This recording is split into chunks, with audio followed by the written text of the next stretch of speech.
That's a beautiful sound for me. In my apartment, I made some wonderful vegetable soup, and I've been trying to nourish my body. So, soup.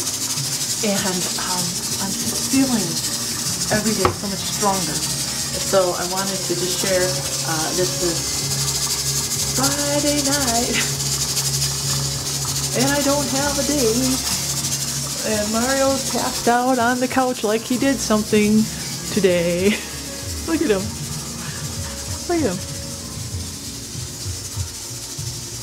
Hello. What are you doing there? You act like you did something today. Yeah. Just another day in paradise. So this is my Friday night. I'm canning. Yay! I'm spending time with Mario, although he's a dud. And I'm painting. I have to show you. Guess what that's going to be? That is going to be my rooster, dedicated to Mr. Rooster. So we'll have you guys chime in. It doesn't take me long to do this. This only took me about 5 minutes. Yeah, 5 minutes. And the next step is going to be I'm going to put a sky back there. I think that's what I'm going to do. We'll see. See, so now what I'm going to do is I'm going to take a little bit of blue, and I'm going to make a sky color back here. The brown brings it out. Trust me, this is going to work.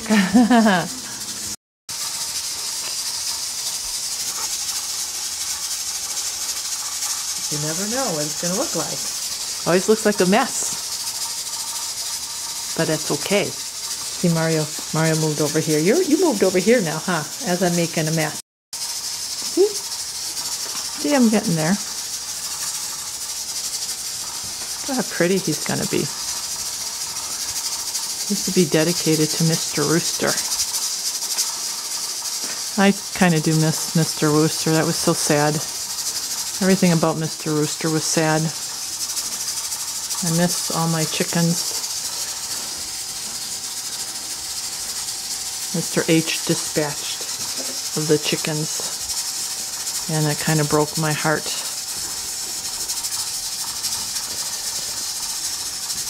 But this is going to be something beautiful to mend my broken heart.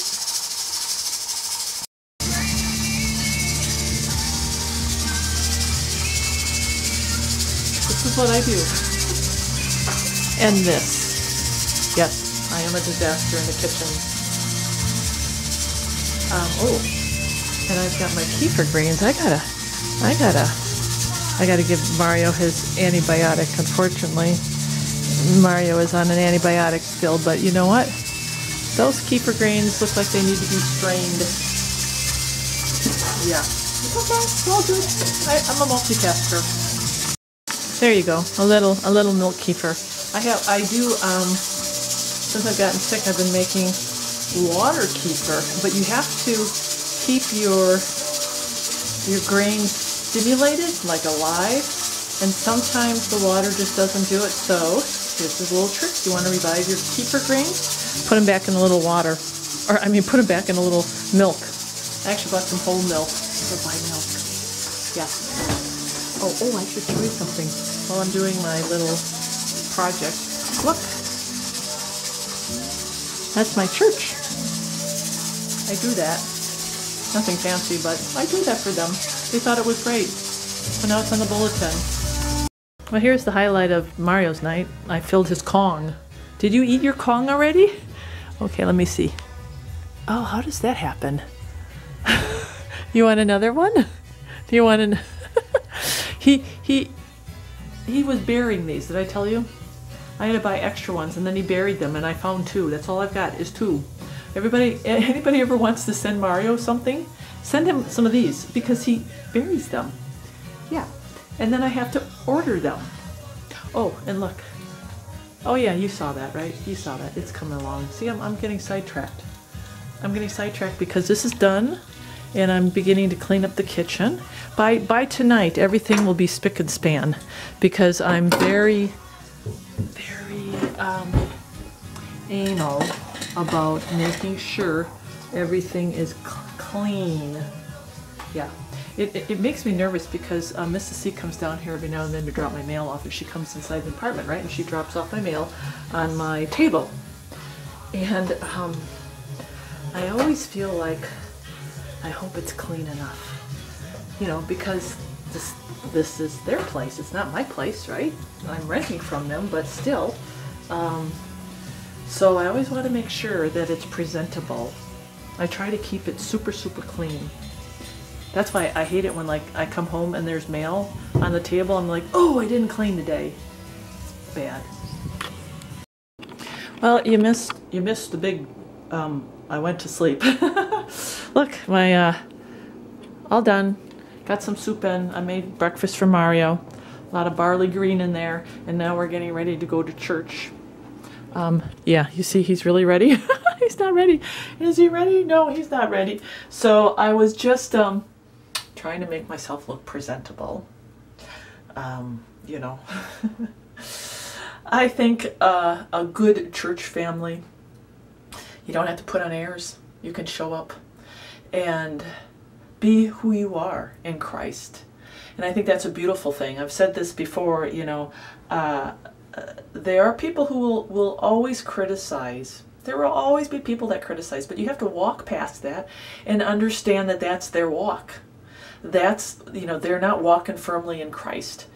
And we should be able to go to a church and be ourselves and be loved as we come. And that's with piercings and tattoos and dreads and being overweight or maybe being underweight and you know what I'm saying? No teeth. Our bodies are, we're so judged on how we look in our bodies and in our appearance. And yes, we need to be presentable when we go to church. You know, I always try to be presentable. And when I say presentable, I mean, you know, I'm not going to show up with a blouse that's hanging off my shoulder and it's very revealing, and right, I mean, we understand that we're going to the house of worship and we want to be presentable, but our bodies, who we are, when I come to the house of the Lord with my dreads, if I come to the house of the Lord and I have tattoos, God looks past all of that because He sees who we are in Him. So, all right, I've got my bag for the day. You want, oh, look at, oh, this is the start of my day. I already did a little worship, even though it's Sunday. Oh, and I've got my bifocals. Where are my bifocals? Once I get a little bit more well, I'm gonna definitely look into getting my eyes done. It's been such a long haul, and I'm still blind. See, God didn't have a plan for my blindness. And it's just the way it is, right? You know, it's just the way it is. God works in our ways, and He's got plans for us. And for me, you know, I've prayed for my eyes to be healed. And it's just not God's plan. I will have perfect sight in heaven. But on earth, I don't have perfect sight. And that's okay. And because He works so differently in our lives. You know, He healed me of that Yersinia.